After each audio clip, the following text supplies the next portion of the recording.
നമസ്കാരം. Gallery of നാച്ചുറലിലേക്ക് സ്വാഗതം. ഞാൻ സുമേഷ് കോട്ടൂർ. ക്ഷേത്രങ്ങൾ തേടിയുള്ള യാത്രയിലാണ്. ക്ഷേത്ര ദർശനത്തിലേക്കുള്ള യാത്രയാണ്. പല ക്ഷേത്രങ്ങൾ കണ്ടതിന് ശേഷം ധർമ്മസ്ഥല എന്ന പുണ്യ പുരാതന ഭൂമിയിലേക്ക് വരുന്ന വഴി ധർമ്മസ്ഥലയ്ക്ക് തൊട്ടു മുമ്പ് കന്യാടി എന്ന സ്ഥലത്ത് വലതുവശത്തായി ഒരു വലിയൊരു മനോഹര അമ്പലം കാണാനിടയായി. കൂടുതൽ ഡീറ്റെയിൽസ് ഒന്നും അറിയില്ല. പക്ഷേ അവിടെ അറിഞ്ഞത് ശ്രീരാമകൃഷ്ണ മഹാസംസ്ഥാനം എന്നാണ് ഈ ക്ഷേത്രത്തിൻ്റെ പേര്. നിത്യാനന്ദ നഗര എന്നാണ് ഈ സ്ഥലം അറിയപ്പെടുന്നത്. ബാക്കി കൂടുതൽ വിവരങ്ങളും വിശേഷങ്ങളും ഒന്നും അറിയില്ല. ശ്രീരാമൻ്റെ ഒരു അമ്പലമാണ്. ബാക്കി കാഴ്ചകളിലേക്ക് പോകാം. ഐതിഹ്യവും ചരിത്രവും കിട്ടുമെങ്കിൽ മാത്രം ഞാൻ ഷെയർ ചെയ്യും. ഇല്ലെന്നുണ്ടെങ്കിൽ ഈ ക്ഷേത്രത്തിൻ്റെ മനോഹര കാഴ്ചകൾ മാത്രം നിങ്ങളിലേക്ക് ഞാൻ എത്തിക്കും. ഇവിടെ നിന്നും ശേഖരിച്ച വിവരങ്ങൾ ഞാൻ ഷെയർ ചെയ്യുകയാണ്. ഒരിക്കൽ രാമായണത്തിൻ്റെ കഥകൾ കേട്ടു വളർന്ന നമ്മൾക്ക് അയോധ്യ എന്ന പേര് കേട്ടാൽ ഉടൻ മനസ്സിൽ തെളിയുന്നത് ശ്രീരാമൻ്റെ ജന്മഭൂമിയാണ്. പക്ഷേ നിങ്ങൾക്കറിയുമോ, ദക്ഷിണേന്ത്യയിൽ കർണാടകയിലെ ധർമ്മസ്ഥലയ്ക്കടുത്ത് ദക്ഷിണ അയോധ്യ എന്ന് വിശേഷിപ്പിക്കപ്പെടുന്ന ഒരു പുണ്യസ്ഥലമുണ്ടെന്ന്? അതാണ് ഈ കാണുന്ന കന്യാടി ശ്രീരാമക്ഷേത്രം. നമുക്ക് ക്ഷേത്രത്തിൻ്റെ പുറം വശം ചുറ്റി കണ്ടിട്ട് വന്നതിന് ശേഷം അകത്തെ കാഴ്ചകളിലേക്ക് പോകാം. രാമായണം പറയുന്നത് സീതാദേവിയെ തേടി ഭഗവാൻ ശ്രീരാമൻ ലക്ഷ്മണനും ഹനുമാനും ഒപ്പം ദക്ഷിണ ദിക്കിലേക്ക് യാത്ര ചെയ്തു എന്നാണ്. ആ വനയാത്രയിൽ ഇന്നത്തെ ധർമ്മസ്ഥല പ്രദേശങ്ങളും ചുറ്റുപാടുകളും ശ്രീരാമൻ കടന്നുപോയതായി പ്രാദേശിക ഐതിഹ്യങ്ങൾ പറയുന്നു. വിശ്വാസപ്രകാരം ശ്രീരാമൻ ഈ പ്രദേശത്ത് ധ്യാനവും വിശ്രമവും നടത്തിയിരുന്നു. അതുകൊണ്ട് തന്നെ ഈ പുണ്യഭൂമിയെ ദക്ഷിണ അയോധ്യ എന്ന് വിശേഷിപ്പിച്ചു തുടങ്ങി. കാലങ്ങൾ കഴിഞ്ഞപ്പോൾ ഈ പുണ്യഭൂമിയിൽ ശ്രീരാമ സാന്നിധ്യം സ്ഥിരമായി നിലനിൽക്കണം എന്ന ആഗ്രഹത്തിൽ ആത്മീയ ഗുരുക്കന്മാരുടെയും ഭക്തജനങ്ങളുടെയും ശ്രമഫലമായി കന്യാടിയിൽ ശ്രീരാമക്ഷേത്രം ഉയർന്നു വന്നു. ഇതൊരു പുരാതന ക്ഷേത്രമല്ലെങ്കിലും പൂർണ്ണമായും രാമായണ ആത്മാവിൽ പണിതുയർത്തിയ ഒരു അപൂർവ ക്ഷേത്രമാണ്. വാസ്തവത്തിൽ ഏകദേശം 4 പതിറ്റാണ്ടുകൾക്ക് മുമ്പ് ഈ ക്ഷേത്രം ഇത്രയധികം പ്രശസ്തമാകുമെന്ന് ആരും കരുതിയിരുന്നില്ല. ഇവിടം ഒരു പുണ്യസ്ഥലമായി കണക്കാക്കപ്പെട്ടിരുന്നു എങ്കിലും 1978 വരെ ഇവിടെ ഒരു ചെറിയ നിത്യാനന്ദ ആശ്രമം ഒഴികെ മറ്റൊന്നും ഉണ്ടായിരുന്നില്ല. അക്കാലത്ത് പ്രത്യേക ദിവ്യശക്തിയുള്ള ഒരു നിത്യാനന്ദ സ്വാമി തൻ്റെ ധർമ്മസ്ഥല യാത്രയ്ക്കിടെ ഒരു രാത്രി ഇവിടെ താമസിക്കുകയും ശ്രീരാമന് ഇവിടെ ഒരു മന്ദിരം പണിയണമെന്ന ആഗ്രഹം അറിയിക്കുകയും ചെയ്തു. തുടർന്ന് 1978 ബാംഗ്ലൂരിലെ ശ്രീ ബാലശിവയോഗി മഹാരാജ് രാമമന്ദിറിന് തറക്കല്ലിട്ടു. പിന്നീട് ശ്രീ ആത്മാനന്ദ സരസ്വതി സ്വാമിജി 2 ഏക്കർ സ്ഥലത്ത് രാമമന്ദിർ നിർമ്മിക്കുന്നതിനുള്ള പ്രക്രിയയ്ക്ക് നേതൃത്വം നൽകി. 2007 മന്ദിറിലെ പ്രതിഷ്ഠാ ബ്രഹ്മ കലശോത്സവം ഗംഭീരമായി നടന്നു. 36 ശ്രീരാമ ശ്രീകോവിലുകളും പൂജാസ്ഥാനവും ഒരേ സമയം ഉദ്ഘാടനം ചെയ്തു.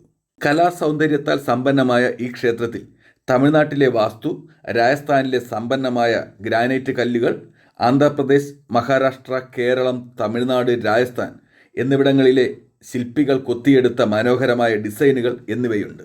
3 നിലകളുള്ള ഈ ക്ഷേത്ര സമുച്ചയത്തിൽ താഴത്തെ നില ചടങ്ങുകൾക്കും ഭജനകൾക്കുമായി ഉപയോഗിക്കുന്നു. 2ാം നിലയിൽ ശ്രീകോവിലുകളും 3ാം നിലയിൽ പട്ടാഭിരാമ സന്നിധിയും ഉണ്ട്. ഹനുമാൻ, നവദുർഗ, നവഗ്രഹ എന്നിവയും ഈ മനോഹരമായ ക്ഷേത്രത്തിൽ ആരാധിക്കപ്പെടുന്നു. 2007 നിർമ്മിച്ച 3 രഥങ്ങൾ ക്ഷേത്രത്തിൻ്റെ പ്രത്യേക ആകർഷണമാണ്. ശ്രീരാമന് വേണ്ടി 72 അടി ഉയരമുള്ള ബ്രഹ്മരഥം ശില്പികൾ കൊത്തിയെടുത്തിട്ടുണ്ട്. 36 അടി ഉയരമുള്ള മറ്റൊരു രഥം ആഞ്ജനേയ ഭഗവാന് സമർപ്പിച്ചിരിക്കുന്നു. കൂടാതെ 18 അടി ഉയരമുള്ള വെള്ളിരഥവുമുണ്ട്.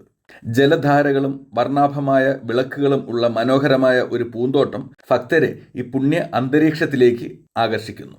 നമ്മളിപ്പോൾ ക്ഷേത്രത്തെ ഒരു വലം ചുറ്റി വന്നിരിക്കുകയാണ്. ഇനി അകത്തെ കാഴ്ചകളിലേക്ക് പോകാം.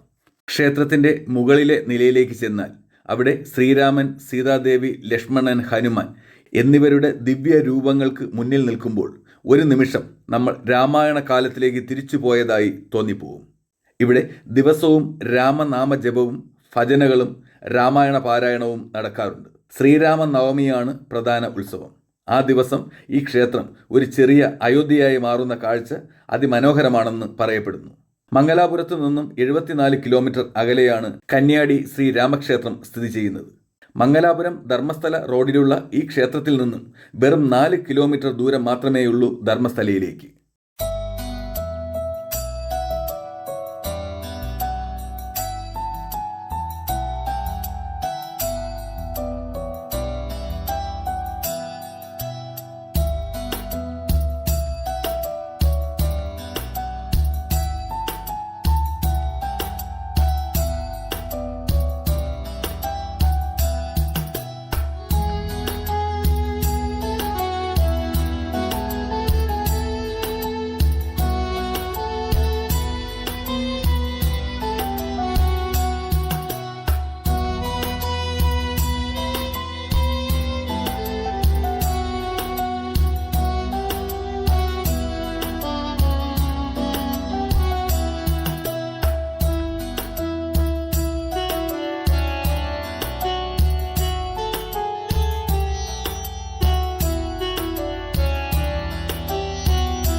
ധർമ്മസ്ഥല ശിവഭക്തിയുടെ കേന്ദ്രമായിരിക്കുമ്പോൾ അതിൻ്റെ സമീപത്ത് തന്നെ ശ്രീരാമഭക്തിയുടെ ഈ ദിവ്യകേന്ദ്രം നിലകൊള്ളുന്നത് ദക്ഷിണേന്ത്യയുടെ ആത്മീയ വൈവിധ്യത്തിൻ്റെ അഭിമാന ചിഹ്നമാണ്. ശിവനും രാമനും വൈരമില്ലാതെ ഒരുമിച്ച് നിലകൊള്ളുന്ന പുണ്യഭൂമി. അതിനാൽ നിങ്ങൾ ധർമ്മസ്ഥലത്തിൽ എത്തിയാൽ ഈ ദക്ഷിണ അയോധ്യ കാണാതെ മടങ്ങരുത്. അപ്പോൾ നിത്യാനന്ദ നഗരയിലെ ശ്രീ രാമകൃഷ്ണ മഹാസംസ്ഥാനത്തിൻ്റെ കാഴ്ചകൾ നിങ്ങൾക്ക് ഇഷ്ടപ്പെട്ട് കാണുമെന്ന് ഞാൻ വിശ്വസിക്കുന്നു.